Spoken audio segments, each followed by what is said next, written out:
Here's the scariest conversation nobody wants to have is that the shift is sales is marketing, marketing is sales.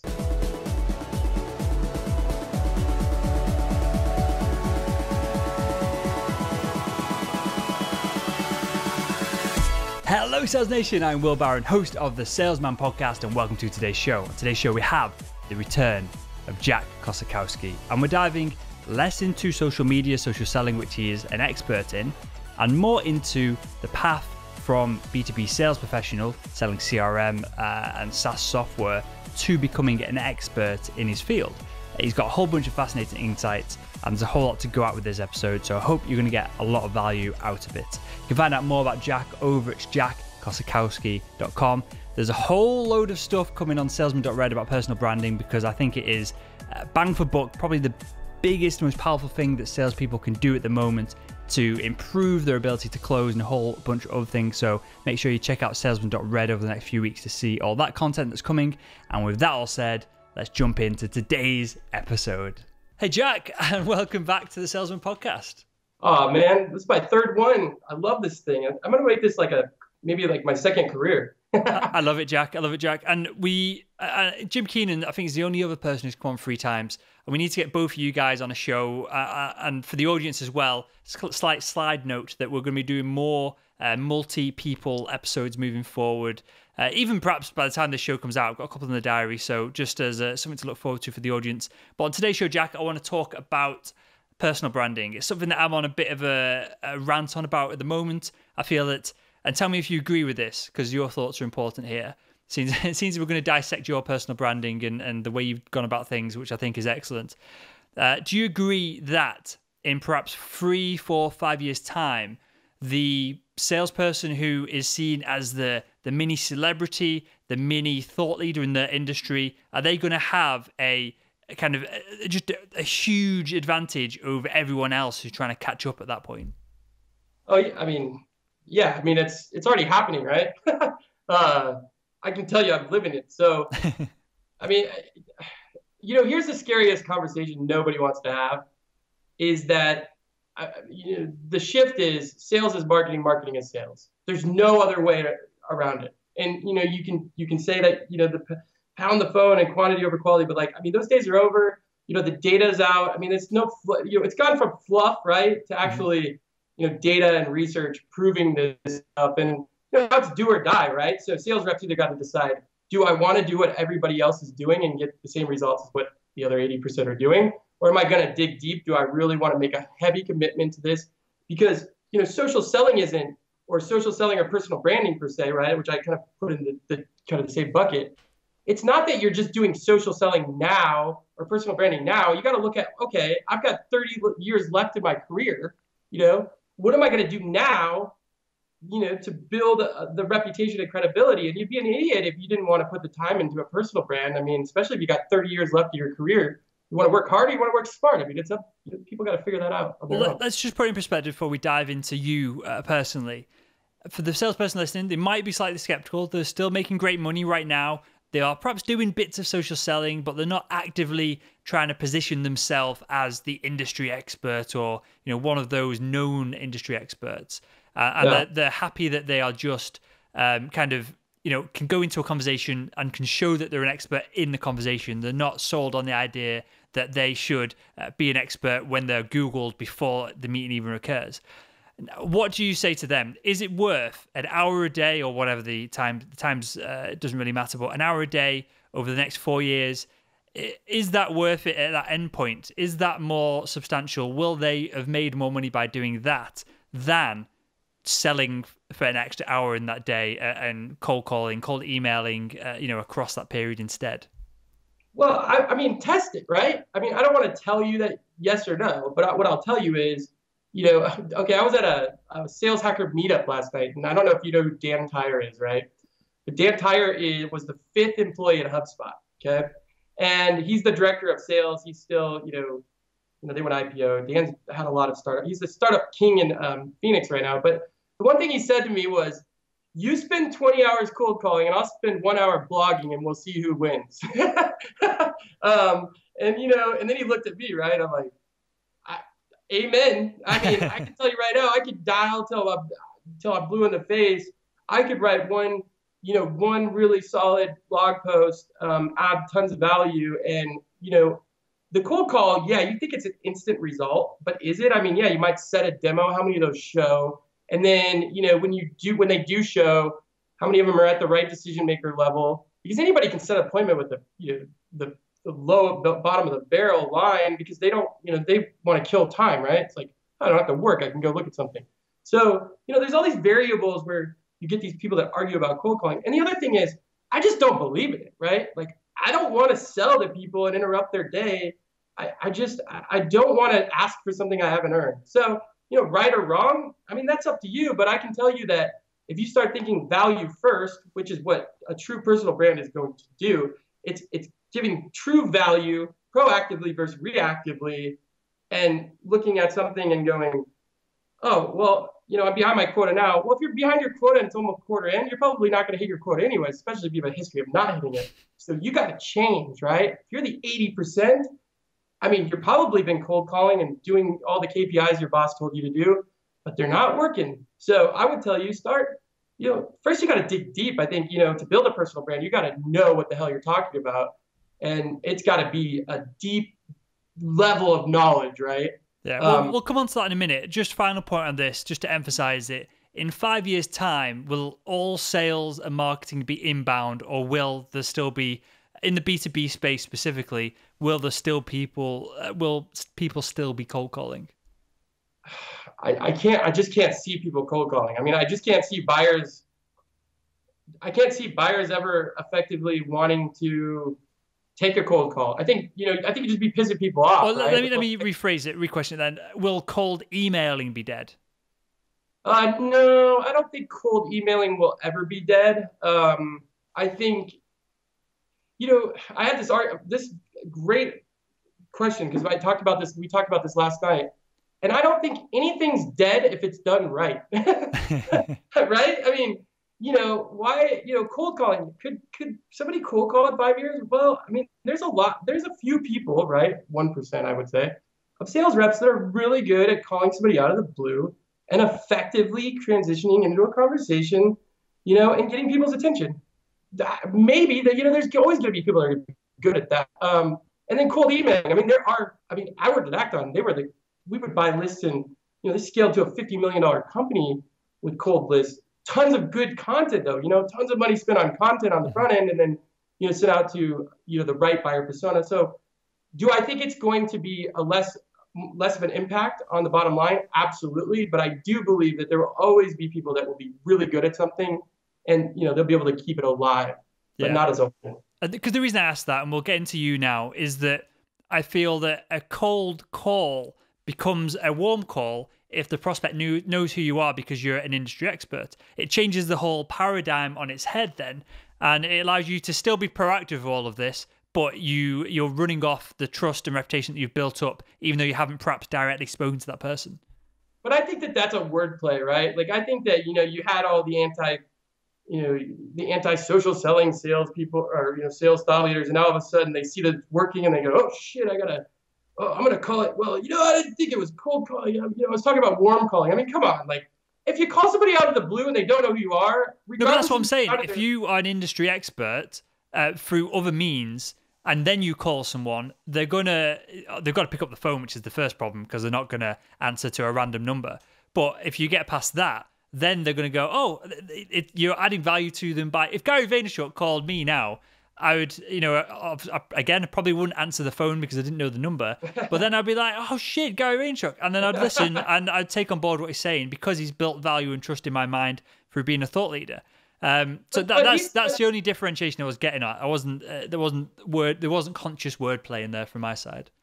But I think that the funny thing, I love that scenario you just gave. But I think the funny thing is that Gary Vaynerchuk is the king of social selling, right? I mean, what he's doing is he's already sold you before he calls you, right? I mean, people are buying Gary Vaynerchuk stuff and never having any direct connection to anything about Gary Vaynerchuk except for his podcast, right? I mean, you're not going to one I do believe that's the future, right? Yeah. And sales reps just got to figure out they don't have to be Gary Vaynerchuk.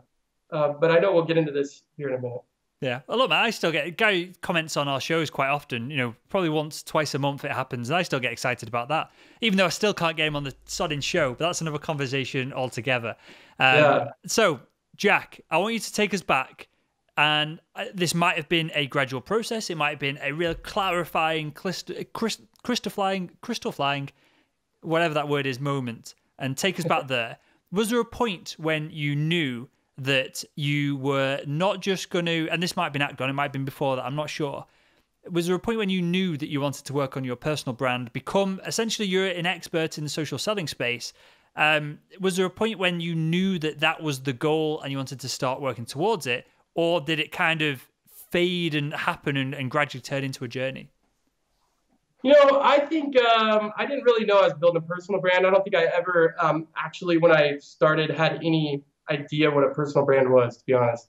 You know, if you're not in the social world, right, you really don't know or see what personal brand really is, or, you know, what the impact of it is.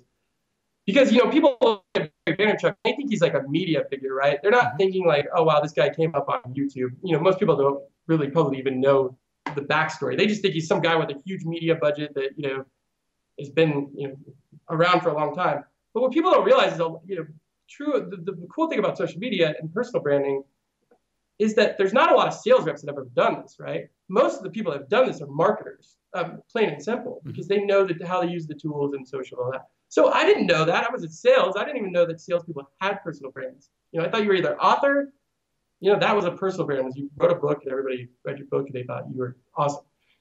So I just was like writing content. I think I was using social like it was supposed to be used to help me crush my quota at Acton, right?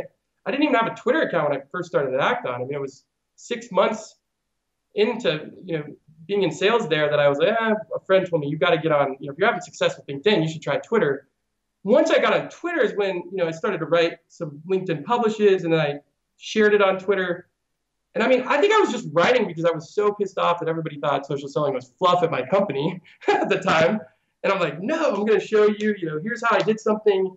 I'm going to document the process, and I'm going to put it out there. And really it was one thing only, and it was a selfish inside, you know, me to prove everybody wrong. And then slowly over time, I wrote more content. I made a commitment to content, you know? And I think that what happened was people said, whoa, like, this guy's got really good content. And I started to see, like, you know, I always say this, like, you know, Jill Conrath shared one of my articles, and I'm like, then I go, whoa, maybe this is real, right? Whoa, you know, people that actually at the highest level have read one of my 3 blog posts and shared it and said it was great. So I don't think I ever set out for it. It just kind of happened over time. And I think your audience, I think what a lot of people will realize is you can't create your own personal brand. You can work hard. You can make content. You can do all the things that are involved in the value aspect of building a personal brand. But until you have an audience that comes in and goes, wow, I get a ton of value from this, and they start to become advocates for you and share, because no one person can build their personal brand. You have to have an army of advocates that are getting a ton of value from you, that are going to help you actually build a personal brand. And it takes a long time, because I remember when I first started, I'm like, oh, well, I got like, you know, 1,000 Twitter followers or 2,000, and I've got like 2 super fans, right? They retweet my, like, you know, 3 blog posts I've written. And then you watch over time, and then you go through a point where you're like, you kind of have to swell your head swells a little bit. You kind of start to feel like a little bit of popularity. And then you have to come back to earth and start to realize that you have to treat your personal brand like a business. You know, I treat my personal brand, it is my business. It's how I generate leads. It's how I get to influencers. I love what I do. You know, I look at my personal brand as the movement and the brand behind the movement. Well, let me jump in here, because you've covered a lot of ground there, and there's a couple of things that I don't want to just gloss over.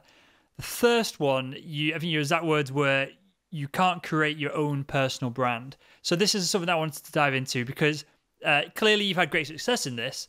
And in the show notes over at salesman.red, we'll link to a bunch of articles that perhaps through the time, we'll put some kind of timeline together of what you were sharing when and how it took off and was successful.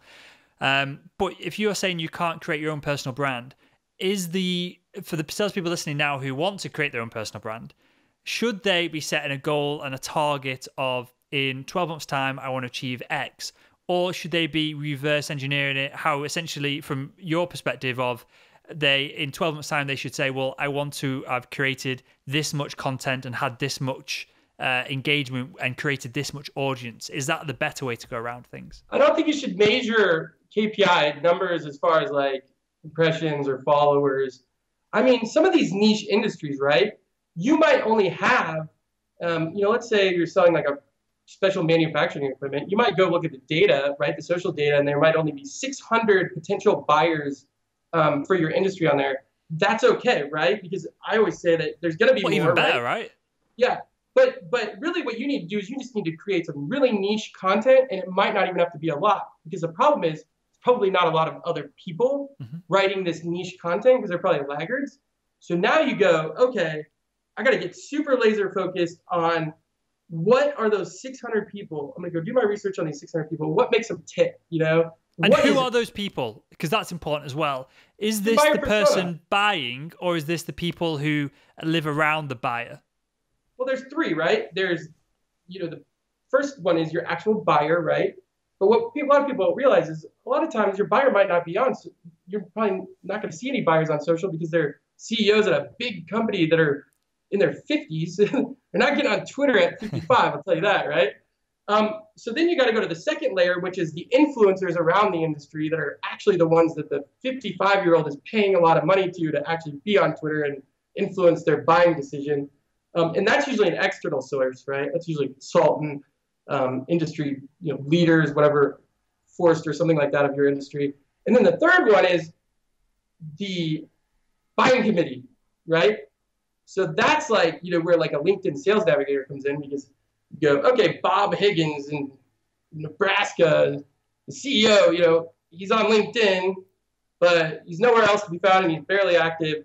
But then you look at all the people around him. So LinkedIn sales navigator will actually tell you the 4 people around him that would have the closest, connection to him of influencing a buying decision. Mm-hmm. So then you incorporate them into it, right? And that's kind of how I look at this stuff. There's 3 different types of potential, buyers or influencers that I need to get to over time proactively to get in with Bob. Cool. This is perfect. This is exactly what I wanted to do with this reverse engineering. Because clearly you didn't know this. You've learned this through experimentation along the way and asking mentors and that kind of thing as well. So we know who we want to be in front of. Again, is the answer to experiment and what content do we try? Where's the first place to start? Is LinkedIn the best place to go about this for the B2B salesperson? I think LinkedIn is where you have to start. I mean, you're not going to start with a WordPress site. Like, first off, what I love about LinkedIn and how I started was I went to college, got 2 degrees, and I hated English. And then all of a sudden I got really passionate about something. And hopefully if you're in sales, a personal brand is only going to work if you're on fire for what you do, right? I mean, I'm on fire for marketing automation at the time, and now I'm really on fire from a B2B organization standpoint for social selling to drive revenue. Whatever you sell, I don't care if it's a freaking tractor, right? Like, do you love freaking the tractors that you sell, right? Do you think that those tractors are going to help a farmer go from a little farmhouse to a massive farmhouse, and if they're going to help them scale efficiency and all that? If you really love that, then you got to start writing about that stuff, especially if you've been in the industry for a while. And the reason I say that is because being in marketing and sales, there's so many people that write about marketing and sales, right? Saturated market, technology, everybody does this, that. Well, tractor sales, I doubt that there's very many salespeople out there going, here's really where you guys are all missing the boat. It's not actually about the equipment, right? It's actually about the equipment, and in 15 years, if you still have this tractor, is there still going to be parts for this tractor, right? I mean, nobody's thinking about that, right? You're thinking about it now, but what you really need to be thinking about, because I'm in sales and I've been seeing people get burned by our competitor, but you've got to position it in a way that you're absolutely not selling, right? That's the toughest part. Let is me give you a scenario here that I've faced. So my background is medical device sales. Is a family-owned but billion-dollar company that I worked at last time. And it took me weeks. It took me a battle with my sales manager who was half on board and half not on board. He thought I should just be selling. And, whether he's right or wrong is kind of redundant at this point. But it took me like months, and then he got on board with it, and then he made it happen. I got this meeting together with all the marketing people within that company on the UK side of things, with the sales managers, with the creative side of things, with the graphic designer there. And I got everyone essentially sat around a table, and I pitched them on social selling before social selling was really a thing. And I didn't know what I was doing. It would have been half-arsed and half-worked at best. And obviously it would have refined. But I essentially wanted to have some kind of platform for surgeons, because there was loads of, essentially it's influencer marketing, and again I didn't realize at the time, there's loads of celebrity surgeons within the industry. This company works with a lot of them because the surgeons growing up, these hot sort of surgeons are the kind of idols, and so this company did loads of filming with them of procedures, hints and tips and that kind of thing. But they were all on these DVDs that you'd give out at conferences, and you go, oh, this is nice. And then, of course, it never gets watched. It's nonsense. Yeah. So I wanted to put together some kind of online platform where you log into it, so you're grabbing people's email addresses so you can remarket to them afterwards. And essentially, you're giving them all this value upfront for free. Of course, the equipment in the videos is all that brand of that company, so it's all totally ingrained in them. And they couldn't have done it themselves because the headquarters are in Germany, but they were totally reluctant to go anywhere with it. And after one meeting, there was a full day thing of me presenting and getting people excited. All they did was create a UK page on LinkedIn. I've not checked it since because I was really miffed that it didn't go anywhere. But that's all that happened. So the reason I told you that little tale, Jack, was what do you do as the B2B sales professional when you're met with a response like that when you bring this to perhaps a sales manager? Should you be still going down the corporate route and trying to build it internally, or should you focus on yourself and literally your personal brand and nothing to do with the company you're in and just focus completely on that? So I went through this, right? So I've been through this struggle. I'll be honest, Acton didn't support me at all in my personal brand. And when I say that, I shouldn't say they didn't support me like internally. All the content I put out, everything I did was on my own time. And also, I built my personal brand a lot faster than I thought I even knew was building it. I think I think my personal brand grew so fast that there came a point where I think they couldn't go backwards, right? But I think if it would have gone slower, I would have got a lot more friction, because I did get a lot, and I don't want to say anything bad about Acton because I love them to death, but they weren't ready for it. I wasn't ready for it. I didn't even know, that, whoa, I'm getting 5X, people are coming to me and asking me questions about Acton. I'm not the marketing department, right? Yeah. So I think you've got to slow roll it. It's not I read this book called Do Work, I think it's called, by John Acuff. And it really opened up my eyes, because for a long time I thought that Acton, I was building this great personal brand. I was doing big things. And, I thought Acton owed me, to like put me on a pedestal or promote me up to a high ranks and put me in a position that I really wanted to be in, influencer marketing, whatever it was at the time. I didn't even know what I wanted. But then I read this book and it said, you know what? Like, your companies, they have no obligation to do anything but pay you for what you were hired to do, right? And give you health benefits, and that's your exchange. So I would go to work thinking like, oh, Acton owes me something, right? Like, I'm doing all this work on my personal brand. And then I read that book and I go, wow, like, no, like, I've done all this on my own, which I think sales reps should do. Mm-hmm. I worked on weekends. I wrote content on weekends till 11 o'clock at night, right? When I was at work, I was engaging on social.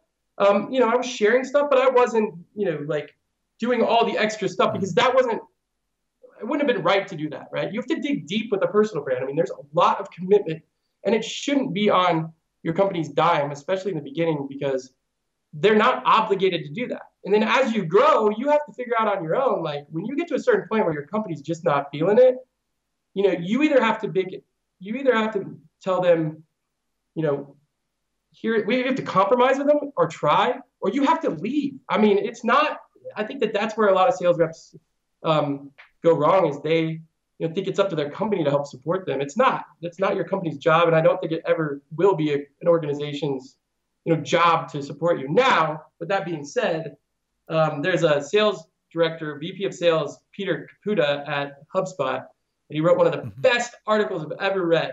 And it was, make your salespeople the stars of your company's value. And I thought to myself, well, I wonder why, HubSpot's so freaking successful, right? They IPO'd. Well, because that's what they do. They're salespeople and their everybody in their company's writing content, right? Really good content. Their marketing supporting them. I think that's going to be something you'll see in the future. But I also don't think that a company's obligated, but the smart ones that do it will reap massive rewards. Definitely. And just my spin on this, that if you do it on your own time and you're doing it your own personal brand in the industry rather than with that company's products, again, for putting the companies aside for 1 second, because, you've only got so many obligations to them as they to you, you are then increasing your value in the marketplace. So when you move to their biggest competitor, you take a shitload of customers over with you. Your value as a salesperson, well, you're not just a salesperson, you're an influencer. Your value doubles, triples. And so, you're getting the investment back from all the time you put in from that perspective. And just final thing on this, Jack, before I ask a couple of questions, ask everyone that comes on the show, time frames. Because people listening now will have gone through some peaks and troughs in this episode, I'm sure, of this sounds like too much hard work. This sounds amazing. I'm definitely going to do it. And then we might be putting them back into a little bit of a trough again with this. But how long should we be expecting to be putting in work at weekends, to be putting in that extra hour every evening, writing content, connecting with influencers before we start to see some results for the effort that we're putting in? Well, you might want to shut off the podcast if you don't I've put in hundreds of hours.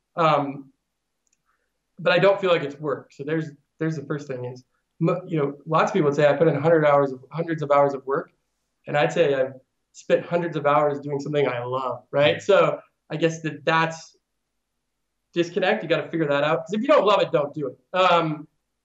There's no shortcut. I mean, are we talking a month, 6 months, a year, 5 years? The thing is, you can't be focused on the time. You got to be focused on doing the right things, value. What can I do next that can add some value to, the niche audience I'm trying to achieve? You can't think about, thought leaders are true. Okay, then. Thought about that. Context-wise, then, for you, when did you start seeing people asking you to come on podcasts and things like that? Year, about a year later. But the thing is, when you're in sales, if you just do the right things, you always get the right result. So just start thinking about your buyers. What the heck content could you write that, that would, help them personally and professionally, right, in their business? And then you got to make a commitment, just make a commitment to the one piece at a time. I mean, there's so many different things you can do at a personal brand.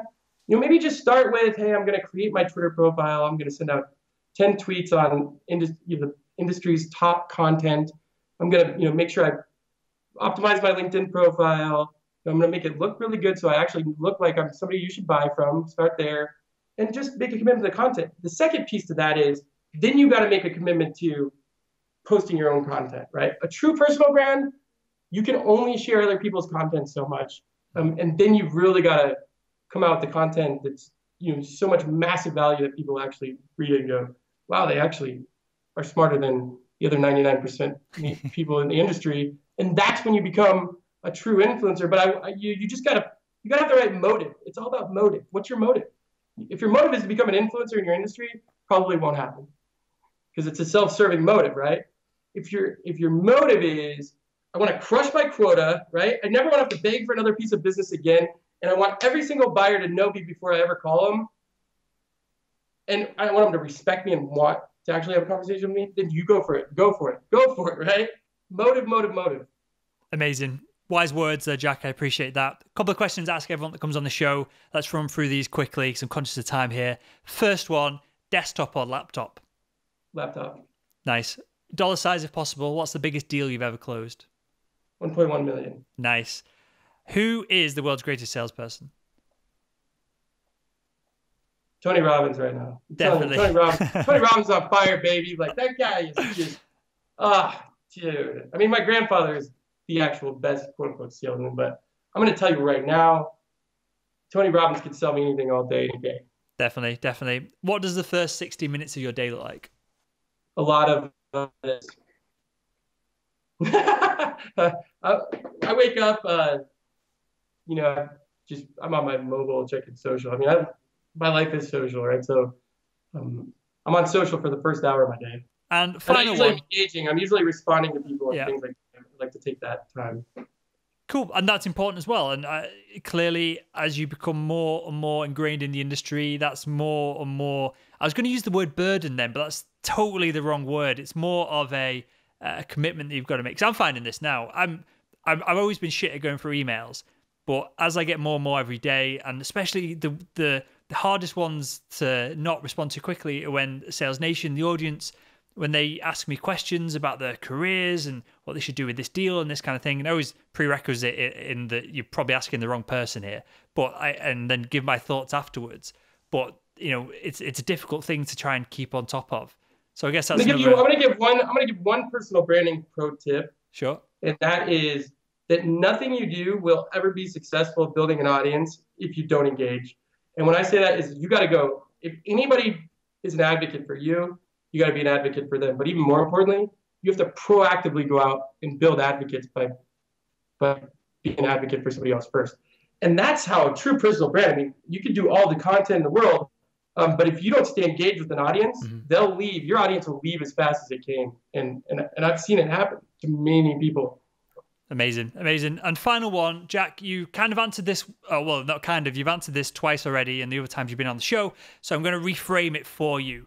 If you could sit down one-on-one with the 10 to 20,000 people who are going to download this episode, probably even more as this becomes evergreen and goes on in the future, but you can only offer them one piece of advice. What would be the one piece of advice you'd give everyone? Live to give, baby. And when I say that is live to give with strategy, right? Spend the time. And whatever your motive is, I mean, whatever your objective is, that could be sales, that could be life, right? Personal, professional, it doesn't matter. But if you can think about how you could proactively give strategically to all the people, right, that have a long-term benefit to you, you'll win. I mean, that's what people do that live to give, right? Strategically, they win. They win long-term. They work hard. They get connected to the right people, and you know what? They earn the right to get connected to people. And if you can figure that out, like your network will just, like mine, it's like a wildfire, right? And sometimes you don't see it in the beginning, right? Give. You're like, this ain't working, man. Nobody's paying attention. All of a sudden, bam, one connection, they take you right up the ladder. So figure it out. Figure that part out in life. Figure it out early. I want to ask you where we can find out more about you in a second, but just before that, I want to thank you very specifically for being so open and honest with your answers today, because not everyone would perhaps share their journey for, I don't know why they wouldn't, for want of someone copying them or something like that. But I really appreciate that, and every time you come on the show, you've been very candid with us. So with that said, tell us where we can find out more about you. So my website, jackkozakowski.com. I'm the global head of B2B social sales execution at Creation Agency. We're going to be coming out with some cool stuff. Stay tuned. But if you really want to know about me, like, go on Instagram, right? Like, my Instagram tells my whole story. And I've done some cool stuff in my life, done some boring stuff. I put it all on there. Connect me on Twitter.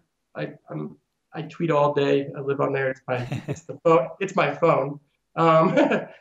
But you'll find me, and if you tweet me I'm more than happy to get on the phone with somebody if you have questions or whatever.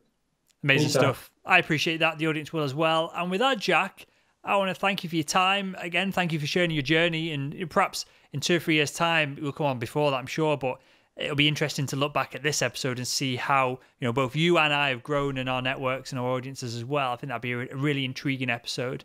But yeah, with that, I want to thank you for your time. I want to thank you for joining us again on the Salesman Podcast. Yeah, man. And look back just the last 2 we've done since the first one. I was looking at that one. I'm going, wow, things have changed since then. And there we have it. Jack, thank you for joining me on the show. Jack, thank you for all the sharing you do of our content. It does not go unnoticed. And there's a whole bunch of Sales Nation doing it as well, because we're just growing so fast that that's the only way that we could be growing. So if you share this episode, I appreciate it. Thank you, guys. With that all said, I will speak with you all again on tomorrow's episode.